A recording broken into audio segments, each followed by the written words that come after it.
Gaji saya sebulan kan 360. Di awal-awal gaji hampir 1 tahun sebelum saya pindah jadi inseminator itu, saya ingin dapat penghasilan yang lebih baik lagi. Dan waktu itu harga bedah jantan lagi anjlok banget, sampai 1 juta itu dapat 3 ekor. Dari pulang itu, saya itu istilahnya bon gaji saya waktu itu. Bon gaji saya selama 3 bulan. Kan cuma 1 juta, dapatlah 3 ekor. Nah itu yang mengawali saya itu sapi. Dan saya gaduh-gaduhkan, saya rumatkan ke tetangga-tetangga atau tangga lain desa. Sekarang sapi darah saya itu sudah mencapai kurang lebih 100 ekor darah bunting. Ya, beda yang kecil-kecil itu yang digaduan. Ya, prosesnya panjang memang. Siapa yang memberikan manfaat ke orang lain tidak mungkin. Tuhan itu tidak membuat dia itu jadi tidak bermanfaat. Pasti jadi orang yang bermanfaat, itu positif ya.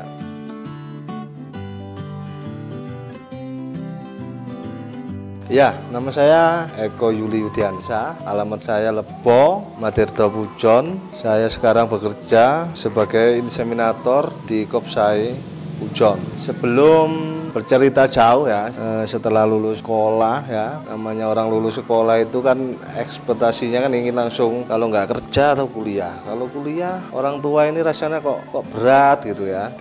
Saya berinisiatif untuk kerja. Itu sebelumnya ngelamar di sana sini, akhirnya ngelamarnya di Kopsai.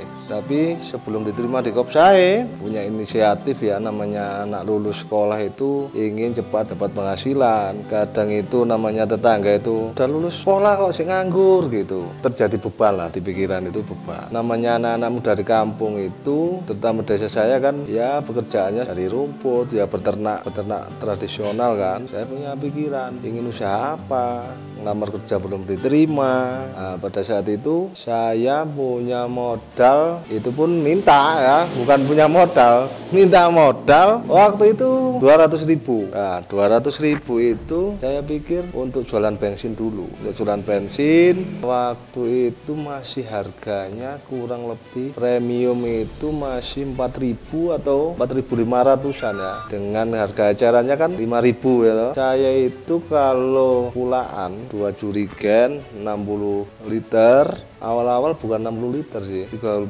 liter dulu ya, habis. Terus modalnya kan nambah dikit-dikit, terus nunggu bensin kok jenuh, ngapain gitu.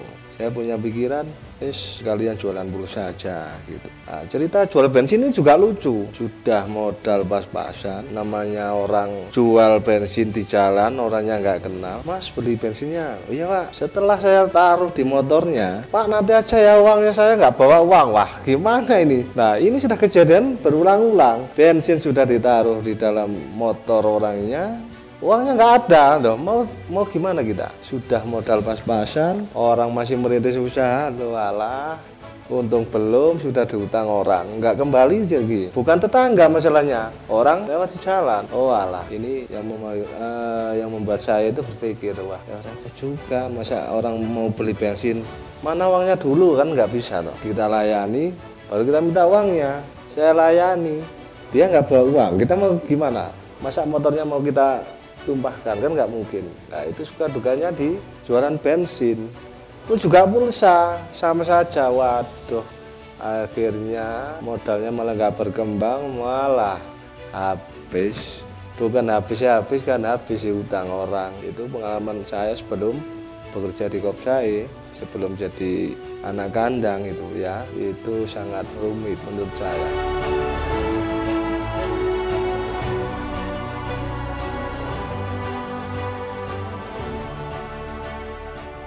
Kemudian ngelamar kerja sana kemari, pernah ngelamar di ayam, mereka yang bertelur, ingin jadi vaksinatornya, ingin jadi nggak ada yang diterima. Nah, mungkin bukan jalannya mungkin. Seiringnya waktu itu, selang 6 bulan mungkin setelah saya jualan bensin itu, saya terima di Kopsai itu kan jadi anak kandang. Harapan saya sih bukan anak kandang nama kerja.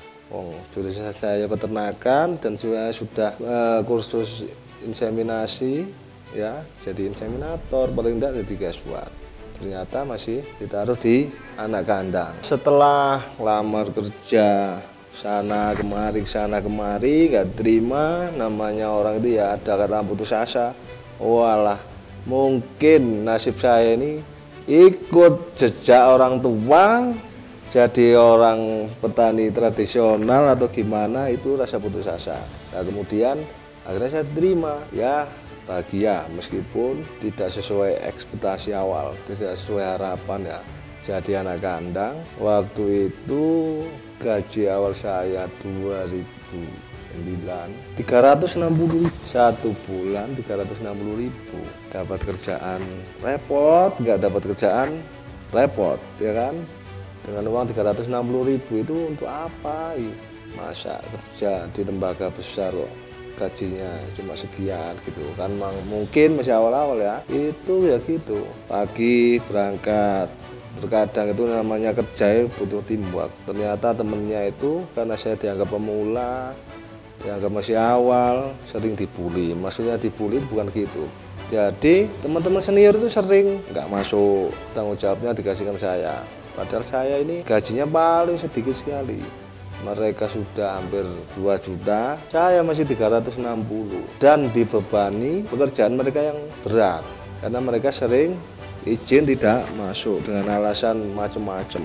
Jadi ya saya syukuri, saya terima saja karena hidup itu ada prosesnya. Seiringnya waktu saya kerja itu 6 bulan, itu mulai ada kabar, bentar lagi kamu mau dipindah ke bagian ini gitu. Saya tunggu 1 bulan, 2 bulan, 3 bulan, belum dipindah-pindah.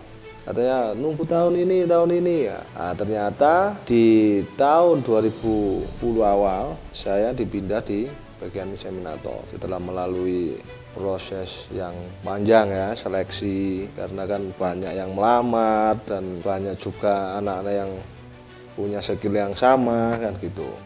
Dengan berbagai pertimbangan akhirnya saya dipindah menjadi inseminator di Kopsae sampai saat ini.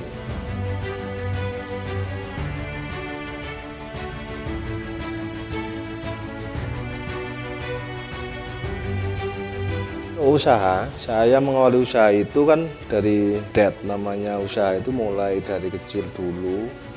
Waktu awal-awal saya dan teman-teman itu merintis pedet pejantan dari Afkir PT Greenfeed, itu pedet pejantan dengan modal yang minim. Waktu itu gaji saya sebulan kan 360. Di awal-awal gaji hampir 1 tahun sebelum saya pindah jadi inseminator itu, saya ingin dapat penghasilan yang lebih baik lagi.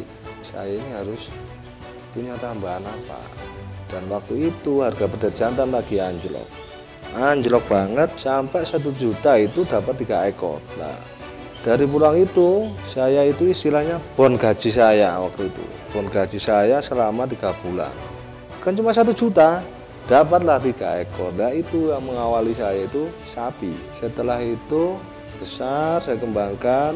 Umur 5 bulan itu waktu itu laku 18 juta. Jadi 3 ekor itu laku, masih terlampau murah sekali dengan ukurannya sudah besar. Dan saya belikan lagi berulang. Dan waktu itu ketika saya beli yang ketiga, harga di sana itu sudah mulai naik. Dari mulai 1.003 harganya jadi 750.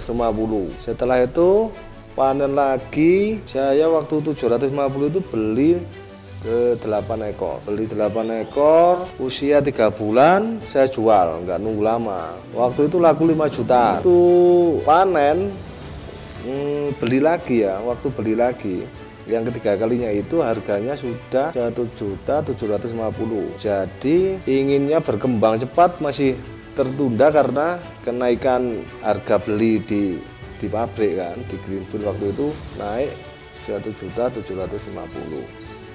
Dan itu saya pikir kok sudah nggak kompetitif, jadi saya beralih, saya belikan pedet betina. Nah, pedet betina itu karena saya sudah dipindah di inseminator dan saya waktu itu belum punya kandang. Pada akhirnya saya taruh ke peternak-peternak, saya gaduhkan di Rumatno, istilahnya orang sini itu di Rumatno, biar diopeni, biar dirawat sama orang lain, nanti bagi hasil itu hanya gitu. Selang mulai tahun 2010 sampai sekarang, sapi-sapi darah yang milik saya yang ada di peternak itu, dari awal saya tahun 2010 mulai pedet yang 1003 itu banting setir ke pedet betina, dan saya gaduh-gaduhkan, saya rumatkan ke tetangga-tetangga atau tangga lain desa. Sekarang sapi darah saya itu sudah mencapai kurang lebih 100 ekor darah bunting ya. Beda yang kecil-kecil itu yang di K2 ya. Prosesnya panjang memang. Bunting kita jual dari kecil, birahi, bunting, terus kita jual modal awalnya 1, misalkan modal awalnya 7 juta, terus laku 20 juta, berarti kan modal dikurangi keuntungan dibagi 2, kita belikan 2, 1 ekor proyeksinya saya jadikan 2, 1 jadi 2, jadi berlipat-lipat terus, jadi mainnya kita kelipatan. Memang kalau dipikir apa mungkin dari 1, 2, 3 sampai 5 ekor yang saya miliki itu menjadi 100 ekor bahkan lebih sampai saat ini, itu kayaknya mustahil, tapi ternyata bisa dengan konsep itu. Waktu itu saya pikir gini, kalau saya mau bikin kandang modal saya minim, sedangkan bikin kandang walaupun sederhana kayak gimana masih butuh pertama lahan ya, kalau punya lahan. Kalau tidak punya, yang kedua butuh modal untuk bikin kandang. Saya pikir saya taruh di tetangga untuk dirumatkan, biar dirawat tetangga itu lebih menarik. Kenapa? Kita nggak usah beli lahan, nggak usah bikin kandang, tidak usah bayar karyawan, tidak usah memikirkan sapi ini makan atau tidak, tapi tetap harus kita awasi. Dan yang kedua, dengan konsep itu kita itu menganut konsep simbiosis mutualisme. Menurut saya itu kan saling sama-sama menguntungkan. Mereka butuh kita rawat, butuh ternak untuk dia rawat, sedangkan kita tidak punya tempat untuk kita gunakan untuk merawat ternak. Jadi mereka untung, kita untung. Jadi seperti itu. Nah, sampai saat ini pun saya untuk bikin kandang sendiri yang besar itu berpikir, kalau saya mau bikin kandang yang skalanya besar dengan tanahnya luasan kira-kira 1000 meter atau 500 meter, tanahnya aja itu membutuhkan uang 200 juta, belum bangunannya masih membutuhkan ratusan juta. Nah, andaikan uang 200 sampai 300 juta itu kita belikan pedet, katakanlah demere ya, istilahnya heifer yang mau kawin 6 bulan lagi birahi, itu katakanlah 10 jutaan gitu. Itu kan sudah dapat 30 ekor kalau 300 juta. Kalau kita modalnya minim, terus kita mikirkan bikin kandang dan lain-lain, nggak jalan kita. Kandang kita jadi ngerawat punyanya orang. Jadi menarik, saya pikiran saya seperti itu. Dan kalau dipikir modal awal saya itu kan 1 juta ya toh, gaji 360, saya pun 3 bulan 360 kali 3, itu modal awal saya kan memelihara pedet. 2010 sampai sekarang 2021 itu sapi darah saya di gaduan itu kurang lebih anggaplah 100. Kalau 1 ekor itu saya nilai tidak modal plus keuntungan itu 1 ekor anggaplah 10 juta kali 100 sudah berapa nilainya ya kan, uang 1 juta dalam waktu 11 tahun. Siapa yang mampu mengembangkan uang 1 juta menjadi 1 M? Tidak mungkin kan? Kita buat beli apa? Dari 1 juta itu modal awal saya bon gaji, itulah yang saya kembangkan untuk nikah. Jalanan saya kawin ini gak rumit, untuk nikah ya, untuk beli rumah. Akhirnya berkurang lagi, sapi-sapinya berkembang, jadinya stagnan karena saya berikan aset-aset baik tanah sawah, tanah kapling dan lain sebagainya. Itu kan dari situ semuanya itu flat 10 juta kan 1 M. Nah itu kalau dibelikan bakalan lagi, kita jadikan 2 lagi, berkembang 2 tahun, mainnya kelipatan. Memang kalau di awal tidak mungkin, tidak masuk akal, tidak mungkin dari 1 ekor menjadi 100 ekor itu kita nggak modal kita hanya naruh. Cuma kita harus cari orang yang benar-benar amanah, bisa dipercaya untuk mengurusi itu. Amanah itu dia kayak gimana? Oh iya, dia merawat data saya, orangnya kalau jadi rumput mencuri atau punya sendiri ya, itu pertanyaan. Kenapa? Hubungannya dengan barokah rezeki kita nanti. Kalau nggak barokah ya percuma. Kenapa? Karena sebab dia berdosa ada penyebabnya. Kalau dia nggak ngurusi pedet saya, dia nggak mungkin mencuri rumput.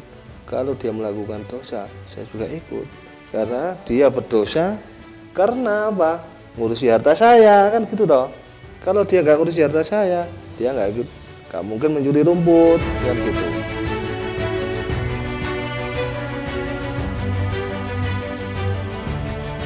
ternyata setelah saya mengamati dan menjalani hari-hari itu penuh prinsip, memang tidak bisa lepas dari prinsip ketuhanan. Dari prinsip agama itu nggak bisa lepas. Siapa yang memberikan manfaat ke orang lain, tidak mungkin Tuhan itu tidak membuat dia itu jadi tidak bermanfaat. Pasti jadi orang yang bermanfaat, itu positif ya. Dari perjalanan darah-darah itu kan tidak semuanya saya jual. Ada yang, Pak, sapi ini biar saya rawat sampai beranak. Nah itu kan, jadi beberapa puluh ekor memang sampai beranak. Di peternak itu nanti anaknya maro, lahir kan, anaknya maro, terus hasil susunya itu saya 30%, yang 70% merawat punya saya itu. Jadi ya alhamdulillah, tiap 15 hari sekali, meskipun nggak banyak. Dari satu peternak itu kan ada yang rawat 2 ekor, ada yang 1 ekor, ada yang 3 ekor. Untuk saya itu ya lumayan, 1 bulannya lumayan lah pokoknya.